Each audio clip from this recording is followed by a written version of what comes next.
Muito bom. Então vamos lá. Quem perdeu domingo passado, eu vou só mostrar aqui rapidinho os slides.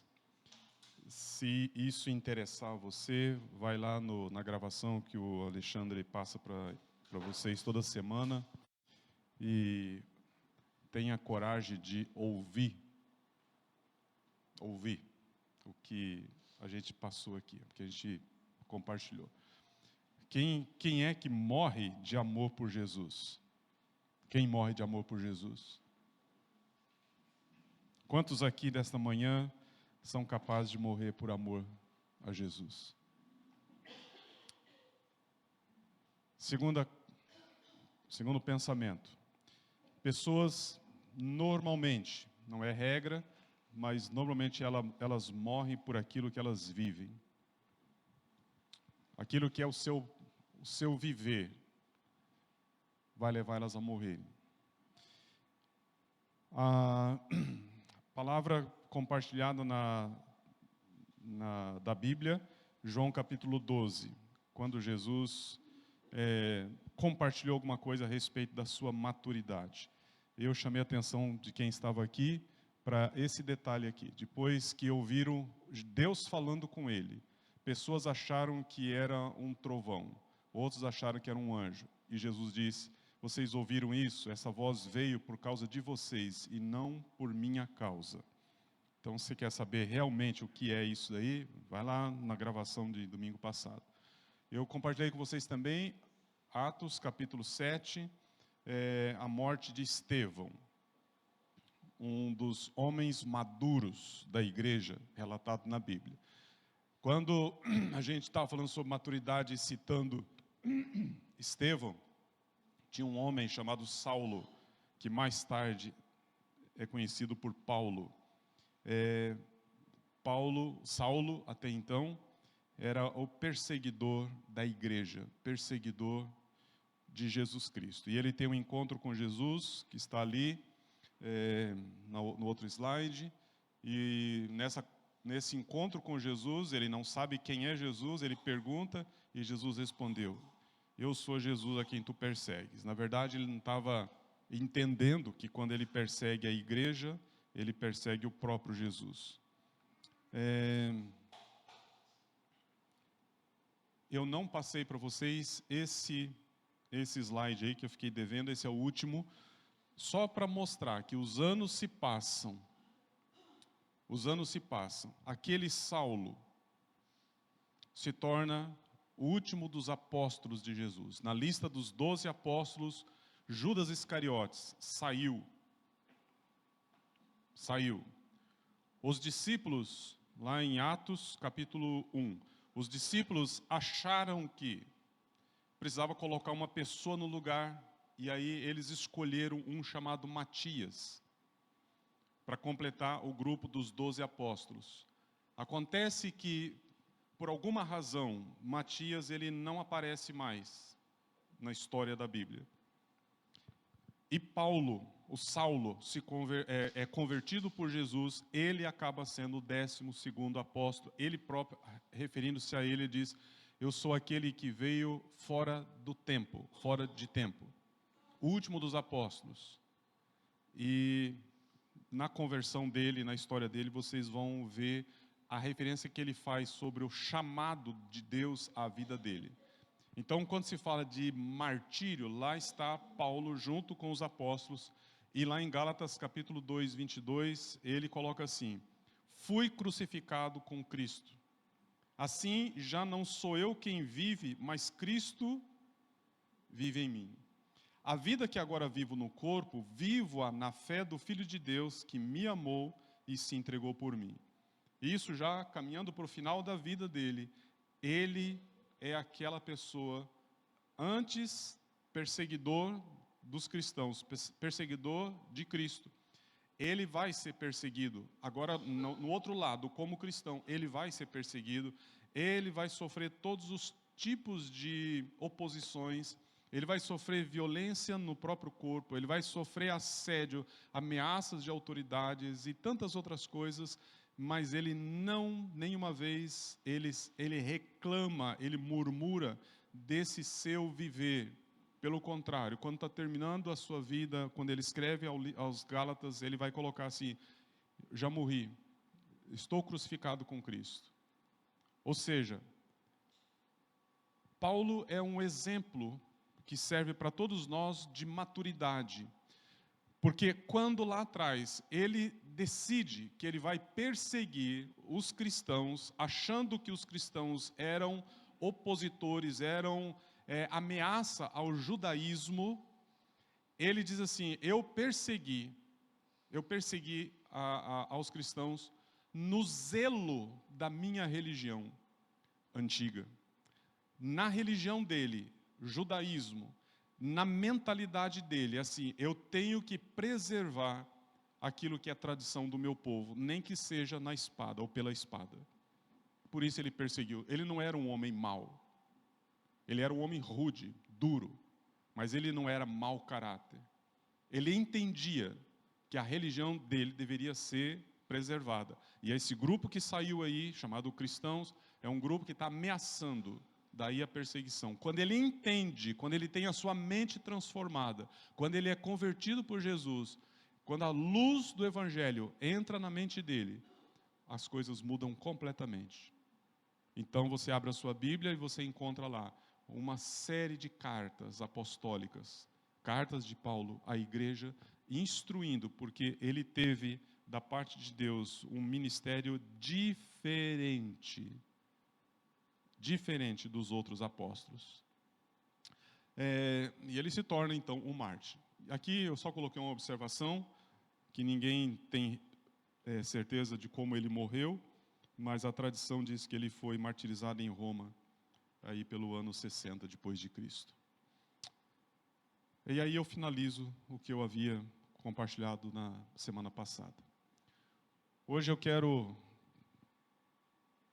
começar com você um outro pensamento dentro da maturidade. Um outro pensamento que vai levar para um ponto, e eu não sei se vai ser domingo que vem ou no outro, mas é onde eu gostaria de fechar um pensamento a respeito dessa experiência que nós vamos encontrar lá em Gênesis. Eu não coloquei aqui o capítulo, mas vai ser a partir do capítulo... Vai ser a partir do capítulo 37. Tá? Então, Gênesis, a parte 37, 38, 39, esses textos aí que eu vou compartilhar com você, que não vai ser o texto todo dos capítulos, mas alguns versículos separados. Todos conhecem a história de José do Egito? Todos conhecem? Se não conhece, seria muito bom que você, durante a semana, fizesse uma leitura daquela bem devagarzinho. Procura na versão NVI ou NVT. NVI, nova versão internacional, que não é nova, já está aí no mercado há bastante tempo. NVT, nova versão transformadora.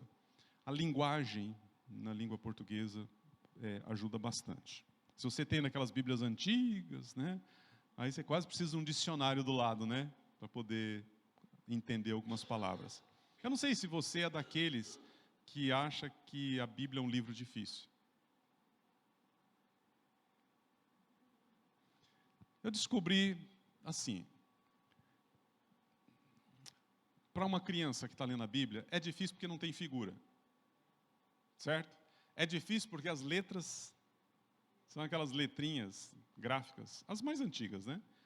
É difícil porque a gente enxerga como um livro, e na verdade são 66. E aí vem uma parte assim que é complicada demais, é a língua portuguesa. Quem é que ensina as crianças na escola a língua portuguesa com esse linguajar refinado?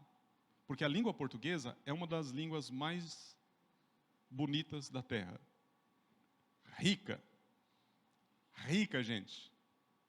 Os de fora, quando tem que estudar o português, eles coçam a cabeça. É uma língua rica. Difícil. E aí, quando se pega traduções para serem feitas, na tentativa de fazer ela mais fiel possível, aí o português saía assim muito refinado. Aí uma criança pega a Bíblia, uma criança com 10, 12 anos, quer ler, não entende mesmo. Não é que não entende o espiritual, não entende o português. Não é verdade? Não é que você não entende o espiritual. O espiritual, Deus não complica, não tem nada complicado ali. A gente não entende a língua portuguesa. Aí alguém teve a ideia de fazer uma nova língua, a linguagem de hoje, né? Que aí o que eles fizeram? Pegaram o português lá e jogaram lá embaixo. Aí ficou um negócio tão pobre, que perde sentido. Aí teve gente mais inteligente que resolveu, sabe, colocar num linguajar assim mais acessível. Então hoje, quando você pega uma dessas linguagens que eu coloquei, vai ser bem mais tranquilo você fazer a leitura, tá bom? Essa que está aqui é a NVI. Vamos começar fazendo essa leitura e a gente vai continuar raspando, rastelando. Sabe o que é rastelar? Só o pessoal da roça, né? Sabe rastelar? Não, pastor, o máximo que eu conheço é aquela vassoura de varrer grama. Aquilo não é rastelo, é vassoura. Tá? Rastelo. Parece um rodo com dentes que você vai puxando, o grosso vai vindo. Não é? Nós que é da terra lá do interior, sabe, né? Está ali. Esta é a história da família de Jacó. Gênesis 37, tá? Quando José tinha 17 anos, começa guardando esses detalhes. Quando é que uma pessoa se torna madura?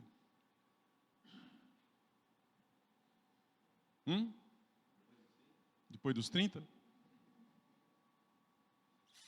Um dia eu comecei a pensar algumas coisas e pensei assim, muitas coisas na minha vida começaram muito cedo. Aí eu pensei sobre duas coisas que não deveria acontecer antes dos 30, você tem razão. Uma delas é ser pai. Outra coisa, ser pastor. Antes dos 30. Nós casamos com 23 para 24. Fui pai com 27. 25?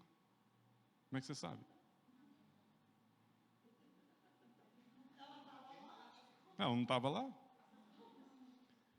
27, 25? Não. Ah, tá bom. Depois faz as contas. Aí você percebe assim, e olha que muitas coisas, tendo começado cedo na minha vida, eu não era uma pessoa para a vida imatura. Em alguns aspectos, obviamente. Mas quando você olha assim, se podia ter começado um pouco mais tarde, a paternidade um pouco mais tarde. Podia. E depois é pastorar. Ah, agora lembrei que eu comecei a pastorear com 27. Tá certo, é isso. É que são dois P's, pai e pastor. Então, comecei a pastorear com 27. E aí você diz assim, eu olho para trás assim, que pena da igreja da época. Que pena. Quanta bobagem eles tiveram que ouvir de mim, mesmo que tendo sido criado no Evangelho, mesmo que tendo crescido na igreja, mesmo que tendo numa formação de seminário muito boa, mesmo que estando numa igreja boa, que era, por sinal, a igreja onde eu tinha chegado com 16 anos de idade, ainda assim eu olho assim, que pena. E que pena dos anos seguintes, das pessoas tendo que ouvir um pastor com 27, 28, 29, 30. Então, eu acho que é isso mesmo. Muitas coisas na nossa vida devem começar depois dos 30. A adolescência é classificada na ciência como uma fase da vida que vai até os 25, em termos biológicos. Pelo menos era há anos atrás. Hoje, provavelmente, o adolescente, como tudo é mais rápido, essas coisas já estejam adiantadas. Mas nos estudos mais antigos mostrava que as conexões neurais de córtex pré-frontal com o restante das conexões cerebrais, elas se dariam fechadas a partir de até aos 25 anos de idade. Ou seja, nos 25 anos, ali fecha a adolescência. Isso explicaria por que um adolescente toma muitas decisões erradas. Por quê? Porque essas conexões ainda não completadas levariam ele a decisões erradas. Hoje, provavelmente, isso já mudou um pouquinho, porque o ser humano está maduro mais cedo, biologicamente falando. Mais uma razão para dizer que, né, a gente nessa fase que a gente chama hoje de adolescência, até os 30, tem muita coisa para acontecer. Gente, muita coisa para acontecer. Nós vamos pegar aqui como referência o José, que com 17 anos, a Bíblia menciona ele. E menciona ele de que forma? Está lá, José tinha 17 anos, pastoreava os rebanhos com seus irmãos. Bom, nós estamos falando de escalada ou escala ou degraus de maturidade. E não dá para falar sobre maturidade espiritual e maturidade física e maturidade emocional separados. A gente precisa colocar junto, porque uma coisa vai interferir na outra. Então, você imagina um rapaz com 17 anos, um dos caçulas do pai, ele está fazendo o quê? Cuidando de rebanhos juntamente com seus irmãos. Então, uma coisa importante ali, e vamos derrubar por terra agora, tá? Aquela mentalidade moderna de que o jovem não pode trabalhar antes dos 25, dos 22, dos 30. Que meu filho só estuda. Meu filho só estuda. Saudável, emocionalmente, espiritualmente, fisicamente, você precisa olhar no sentido global. Então, quando você olha para a passagem de Gênesis 37, você tem ali uma família, que já vou adiantar para você, problemática. Eu comecei a fazer a leitura e estou voltando, né? Quem é o pai? Quem é o pai? Jacó. Todos conhecem a história de Jacó? Você sabe o que é o significado do nome Jacó? Por isso que Deus teve que mudar, porque Deus precisa trabalhar com a coisa certa, né? Sabe o significado de nome Jacó? Trapaceiro. Tá bom assim? Um pai de família, o nome dele é Senhor Trapaceiro. Quando Deus faz uma transformação na vida dele, vai chamar ele de Israel. Esse homem tem 12 filhos. Nós estamos falando do 11º. Depois de José só teve um, que é Benjamim. Então você tem uma família, quase todos aqui, quase todos não, todos já adultos, homens. E tem esse sujeitinho no meio, chamado José, com 17 anos, já trabalhando, porque trabalho não mata. Então não deixe seu filho entrar naquele pensamento de geração, nem trabalha, nem estuda. Ele pode trabalhar e pode estudar. Ele não é obrigado a trazer sustento para casa. Você não põe ele para trabalhar para ele pagar as contas de casa. Ainda que você pode dizer para ele assim, participe, que isso vai te ajudar. Então ele está envolvido nesse trabalho de cuidar de ovelhas. Então diz lá,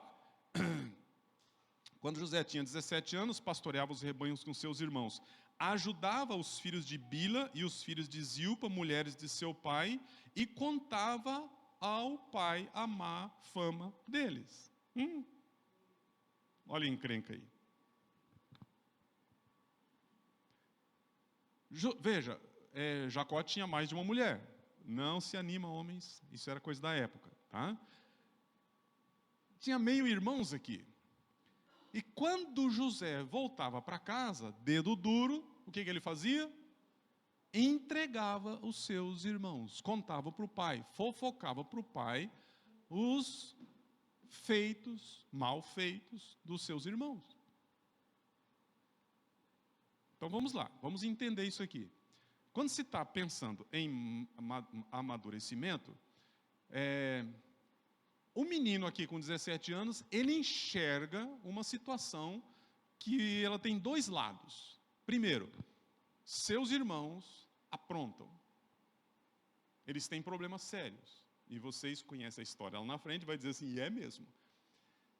O José, ele tem um outro pensamento. Criado na mesma família, ele diz, isso está errado. Eu vou contar tudo para o pai. ele está enfrentando uma questão aí, que é assim, lidar com caráter errado. Quando um rapaz, 17 anos, já enxerga isso e precisa denunciar, você diz assim, tem lições preciosas aqui para a gente aprender. Não é? Tem lições preciosas aqui para a gente aprender. Onde é que está o rapaz na nossa comunidade, nas nossas famílias? Onde é que está o rapaz de 17 anos que chega em casa e diz assim, pai, é o seguinte, nós estamos com um problema de caráter aí. Eu preciso avisar o senhor, porque o negócio aí, ó, eu não estou dizendo que o rapaz tem que chegar em casa entregando os irmãos, os primos, sei lá quem for, mas estou dizendo que ele precisa denunciar. É problema de caráter? Está acontecendo o quê? Vamos imaginar que os seus irmãos, quando pastoreiam, vira e mexe, entra uma ovelha de outro no rebanho. O que eles fazem? Incorporam, roubam. Isso é problema, isso é roubo. E o rapaz chega em casa e conta para o pai. Então, ainda que o jeito de fazer esteja errado, mas é uma qualidade que você encontra em José. Está errado o jeito que ele faz e está certo o fato dele denunciar erro. Isso você vai perceber no texto bíblico que é problema. Olha aqui para mim. Essa família aqui é uma família que vive em pura adrenalina, pura tensão. É um barril de pólvora. Ora, outro problema que você acha ali. Israel, que era o Jacó, gostava mais de José do que de qualquer outro filho. Porque ele havia nascido em sua velhice, por isso mandou fazer para ele uma túnica longa. Olha, é legal fazer parte de uma família onde o pai tem um filho preferido? É legal fazer parte de uma família onde o pai, na hora de fazer compra, a roupa mais bonita é para o filho preferido? É legal você estar numa família onde os irmãos olham para o pai, quem é que está lá perto do pai, abraçado com o pai, e o pai acariciando? O filho preferido? Acho que não, né? Porque um dos piores sentimentos que um ser humano enfrenta é o sentimento de rejeição. Não é? Sentimento de rejeição. Se você tem a mania ou o hábito de rejeitar pessoas do seu relacionamento, toma cuidado. O pai preferia preferia José. Por quê? Porque ele é filho da fulana, tal, eu gosto mais dela do que das outras.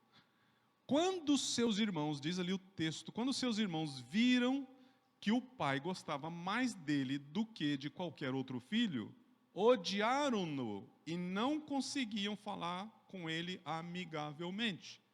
Ou seja, nessa maturidade que José vai desenvolver, ele tem problemas de relacionamento na sua própria casa, onde os seus irmãos odiavam ele e os seus irmãos nem falavam com ele com amor. Quando conversavam, era na base da raiva, do ódio. Certa vez José teve um sonho, olha a coisa piorando aí. Certa vez José teve um sonho e quando o contou a seus irmãos, eles passaram a odiá-lo ainda mais. Ele diz, ouçam o sonho que tive, disse-lhes. Estávamos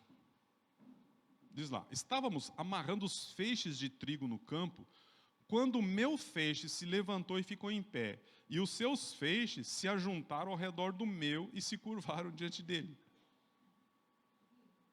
Um sonho bem facinho de interpretar, né?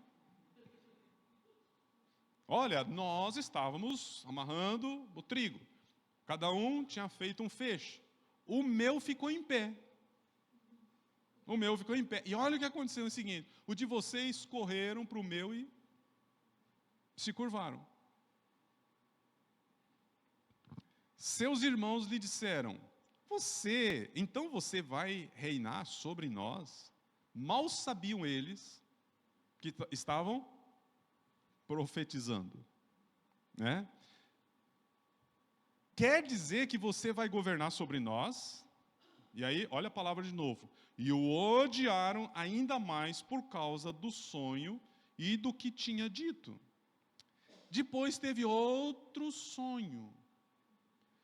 E ele contou aos seus irmãos, quer dizer, é o jeito dele se vingar, né? Ele contou aos seus irmãos: tive outro sonho, desta vez o sol e a lua e 11 estrelas se curvavam diante de mim. Veja só, tive outro sonho, desta vez o sol e a lua, ou seja, o pai e a mãe, e 11 estrelas, quantos irmãos eles tinham? 11. Se curvavam diante de mim. Quando contou ao pai e aos irmãos, o pai o repreendeu-lhe, disse: que sonho foi esse que você teve? Será que eu, sua mãe e seus irmãos viremos a nos curvar até o chão diante de você? Mal sabia o Jacó e a mãe dele, do José, que ele estava, o quê? Profetizando. Assim, verso 11, seus irmãos tiveram ciúmes dele, o pai, no entanto, refletia naquilo. Estamos falando de um rapaz de 17 anos que vai amadurecer, gente. Ele vai amadurecer. Aos trancos e barrancos, ele vai amadurecer. Eu pulei agora para o versículo 18. O tempo passa, os irmãos estão lá no campo, ele não. O pai diz: vai lá ver como é que estão os seus irmãos, e ele vai. E quando ele está indo, eu já pulei para o verso 18. Os irmãos de longe disseram assim, mas eles o viram de longe, e antes que chegasse, planejaram fazer o quê? Matá-lo. Eles estão trabalhando, o rapaz está vindo de longe, e é fácil identificar ele, porque ele tem uma túnica diferente, longa, bonita, colorida. Naquela época, quanto mais longa e colorida, mais cara era. Eles viram, eles assim: lá vem aquele sonhador. Não esqueceram, né? Não esqueceram o negócio do sonho. Lá vem aquele sonhador, diziam uns aos outros. E agora vamos matá-lo e jogá-lo num destes poços. E diremos que um animal selvagem o devorou. Veremos então o que será dos seus sonhos. Vamos matar sonhos. Vamos acabar com o sonho. Vamos matar o sonhador. E vamos ver o que acontece.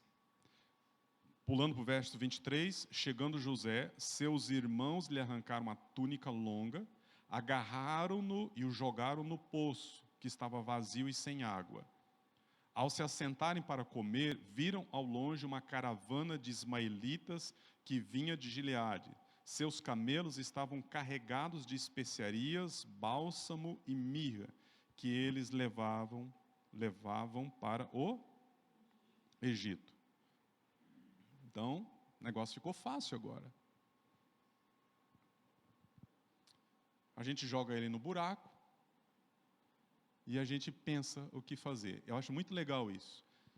Eles lançam ele no buraco e o que eles vão fazer em seguida, diz o texto? Fazer o quê?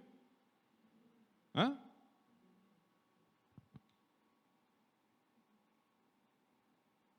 Dali, ó. Assentaram para comer. Põe o rapaz no buraco.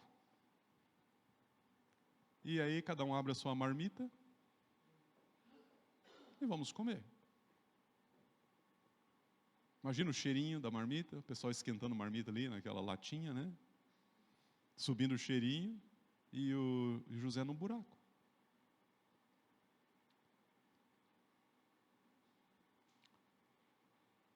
Ele vai amadurecer? José vai amadurecer? Vai. E ele começa a amadurecer em casa. E ele vai amadurecer a força. E ele vai ser trabalhado. Ele vai ser lapidado. lapidado. E ele vai ter experiências ruins durante o seu desenvolvimento. Ele vai ser traído. Traído. A dor da rejeição dói, a dor da traição dói. Ele está no buraco, seus irmãos comendo e pensando, vamos matar, um dos irmãos disse melhor não. E aí vem uma intervenção divina. Lembra de uma coisa, no processo, gente, é onde tem que ficar os nossos olhos. Porque eu estou contando aqui uma história bíblica que tem começo, meio e fim. A gente conhece o começo, eu estou aqui no meio, e você conhece, quem conhece a Bíblia, conhece o final. Nenhum deles sabia do final. Coisas na nossa vida, o agir de Deus na nossa vida, é um agir que tem começo, meio e fim. Muitas vezes, nós olhamos para trás e para frente, e não percebemos o momento. Isso traz sofrimento para nós. Isso traz insegurança. Isso traz visão distorcida do Pai. Isso traz enfraquecimento da fé. Isso traz angústia, mau humor. Isso traz negativismo. Isso traz murmuração. Porque eu olho lá atrás, e lá atrás eu vejo a história já passada. A minha, das pessoas. Outro dia eu ouvi assim, mãe, Deus não gosta de pobre. Deus não ajuda pobre. A revolta de um menino de 16 anos. Deus não ajuda pobre. Como que um menino de 16 anos pode falar uma coisa dessa? Ele está olhando para o ontem. Porque lá no ontem, no antes de ontem, ele enxergou alguns meninos numa condição financeira boa. Porque ele faz comparação com outros. E ele pensa assim, lá Deus ajudou. Agora, ele não está me ajudando, então ele não gosta. E isso leva ele a olhar para o futuro e ficar com raiva de Deus. Porque se hoje eu aqui não estou sendo ajudado por Deus, o meu futuro é o quê? E aí um dinheirinho que ele ganhou num trabalho. O que ele fez? Correu 16 anos, fazer um investimento. Eu não sei qual foi a moeda que ele investiu. Mas uma dessas de alto risco. E perdeu tudo.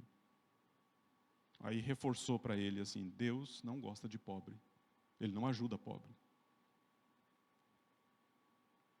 Então, quando nós não conseguimos ver o agir de Deus agora, nesse tempo, nós olhamos para o passado, fazemos avaliação do passado, fazemos leitura distorcida do passado. Ou nós...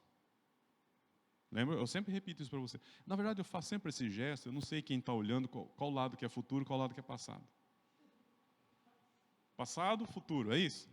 Então vamos trocar? Passado, futuro. Então a pessoa olha para o futuro e ele faz o quê? Tudo vai se concretizar, é lá. Tudo vai ser resolvido, é lá. É lá que Deus está, no futuro. E ele faz o quê? Ele cria uma expectativa errada de Deus, e Deus não foi tirado da história, Deus só foi tirado do hoje e colocado no amanhã. O amanhã que não existe. O ontem existiu, amanhã não existe. O que existe de fato? O hoje. E quando eu e você, a gente fica focado ou no futuro ou no passado, morre hoje. Porque nada está acontecendo hoje. E o que está acontecendo não está sendo percebido. Não está sendo lido. Não está sendo enxergado. Não está sendo transformado. E quem é o autor desse pensamento? Vamos lá. Quem é o autor? Quem que põe adubo nesse negócio todo dia? Deus? Deus? Claro que não. Quem põe adubo nesse pensamento todo dia, certamente não é Deus. Se não é Deus, é um sistema maligno que diz para você assim: ontem já foi, então, já que você não quer lidar com ontem, porque você fica deprimido e pessoas ficam depressivas olhando o ontem. Mas o que o diabo faz? Ele diz assim: olha para frente. Foi o que ele falou para Eva lá no jardim. O que Deus falou para você? Falou. Sabe o que ele não quer? O segredinho. Eu vou falar para vocês. Ele não quer que vocês sejam no futuro conhecedores. Não é que ele não quer que vocês sejam hoje. Ele não quer que vocês sejam conhecedores do bem e do mal. Está jogando para frente. Olha o que acontece se você mudar de ideia. As coisas lá vão mudar. Então Deus está chamando a cada um de nós para perceber o tempo presente, pessoal. O tempo de hoje. Porque no tempo de hoje Deus está trabalhando. Ele sempre trabalhou, Ele vai continuar trabalhando. Mas o que importa para mim e para você é Ele trabalhar hoje. O pessoal está ali com a marmita comendo, e quem é que está passando lá na frente? Está passando na frente a intervenção de Deus. Eles não sabem disso. E eu só sei disso porque eu leio a história e sei interpretar, e aí chegamos todos à conclusão que é isso mesmo. Porque a decisão deles é dar fim à vida de José hoje. O coração deles estava duro por causa do ontem. Eles não querem mais passar por experiências ruins no futuro, então vamos dar um jeito nesse rapaz hoje. Porque vai que essa história da gente se ajoelhar diante dele é verdade. Então, se a gente mata o sonhador, a gente mata o sonho, não acontece nada. E José está fazendo o que no buraco? Não faço a mínima ideia. Orando? Olhando as cores da sua túnica? Chorando? Não, a Bíblia não fala nada. Então, quando a caravana dos ismaelitas está passando, eles têm uma ideia. Por causa da intervenção de um deles, chamado Rubem. Melhor não matar. A gente cria um plano ali, né? Porque a mente do homem é muito capaz de criar planos malignos. A gente pode dizer que ele morreu por um animal feroz. E a gente mata um animal aqui, molha a roupa dele no sangue, manda para o pai e diz: ó, teu filho preferido aí é o que aconteceu com ele. E assim eles fazem. A caravana que compra escravo está passando ali.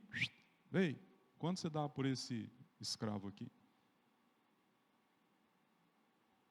Também não fala nada se José... Ele está me vendendo, eu sou irmão dele. Talvez amordaçado, sei lá o que acontece. E quem compra escravo também não escuta escravo. Então olha para o rapaz. Provavelmente boa aparência, forte. 17, 18 anos. Dá para ganhar um bom dinheiro com ele, não dá? Mas era a intervenção de Deus.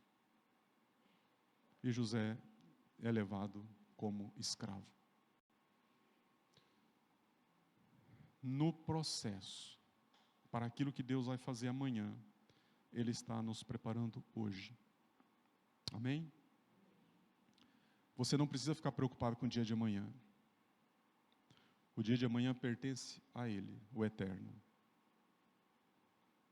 Agora, o que acontece hoje, não importa se tem 16, se tem 25, tem 60, Deus, Ele está trabalhando hoje para nos tornar amanhã a imagem e a semelhança do seu Filho Jesus.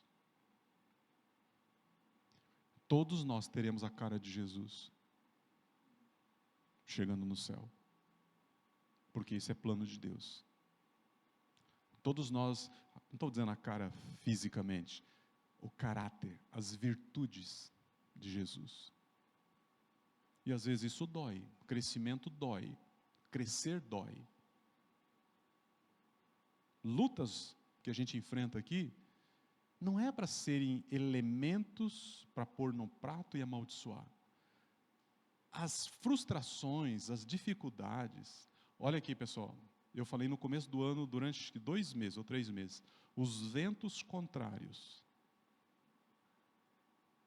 Nós estamos chegando na metade da viagem de 2024. O naviozão está rasgando os mares, né? 2024, estamos chegando na metade da viagem. Os ventos contrários já vieram, uns nem tanto, outros estão por vir. Mas tudo isso é o trabalhar de Deus para nos tornar a imagem e semelhança de Jesus. Então não importa a idade, não importa o que você já fez, o que você está fazendo, não importa, importa sim que Deus está ativo na sua vida. Amém? Vamos ficar em pé? Vamos orar mais uma vez, vamos embora. Tem mais coisa aqui, que eu continuo depois, tá? Se não terminou o texto aqui, ó. Você quer adiantar o final do filme? Para você que está esquecidinho, como é que é a história de José? Pega a sua Bíblia, Gênesis 37, começa. Vai até capítulo 40, 41. E você vai ver assim, uma narrativa extraordinária. Vamos orar. Obrigado, Deus, por esta manhã, por estas oportunidades que o Senhor nos dá de estarmos juntos. Obrigado, Deus, porque a palavra do Senhor é viva e eficaz e ela, trazida aos nossos corações, tem poder de transformar. E nós oramos para que o Espírito Santo de Deus grave em nossa mente e coração essas verdades. Porque se isso não acontecer, vai ser apenas palavras de homem. Mas se de fato elas fincarem raiz no nosso coração, vai trazer transformação para as nossas vidas. Porque o Senhor não vai nos deixar em paz enquanto não tomarmos uma decisão. Então, Deus, eu oro nesta manhã para que a palavra do Senhor encontre nas nossas vidas o poder de transformar cada um de nós a imagem e semelhança de Jesus. Nos ajude a enxergar o dia de hoje como um dia de oportunidade do trabalhar do Senhor. Nos ajude a ver hoje, Deus, a intervenção do Senhor na nossa história. Nós não queremos ficar pedindo para o Senhor intervir amanhã, nós queremos ver hoje o Senhor intervir na nossa história. E se isso acontecer amanhã, vai acontecer no hoje de amanhã. E se for depois de amanhã, lá também vai ser o hoje.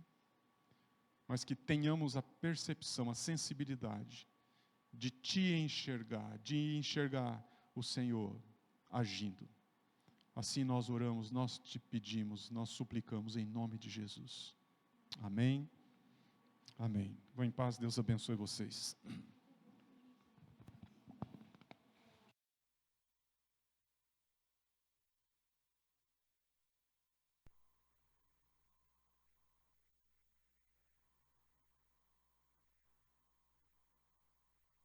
Jesus, aos teus pés aqui estou.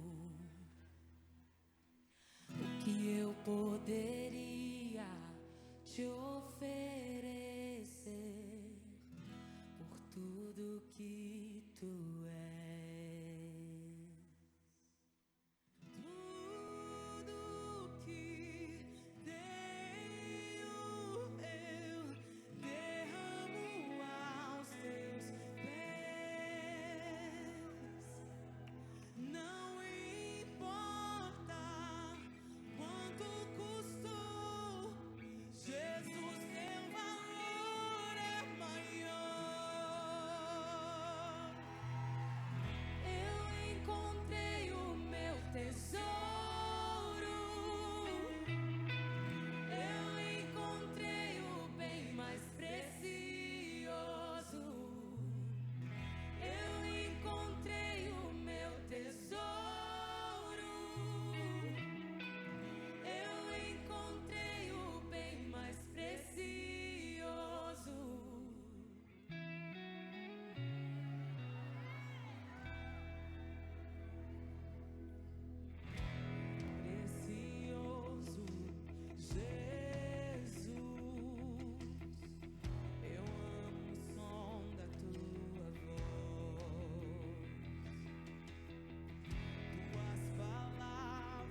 Tua poça estava